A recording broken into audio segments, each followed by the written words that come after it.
لحم الأرنب حرام، والحين أقول حرام وأقولها حتى ينقطع النفس. لحم الأرنب حرام، عندنا نصوص عن أهل البيت عليهم السلام تحرم أكل الأرنب. هذا عند مذهبنا هذا الشكل. الحين غيرنا يقول حلال، هو كيف يعرف تكليفه.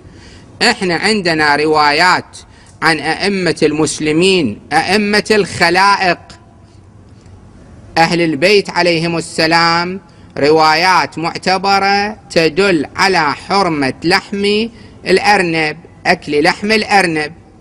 زين، الحين ليش الأرنب حرام؟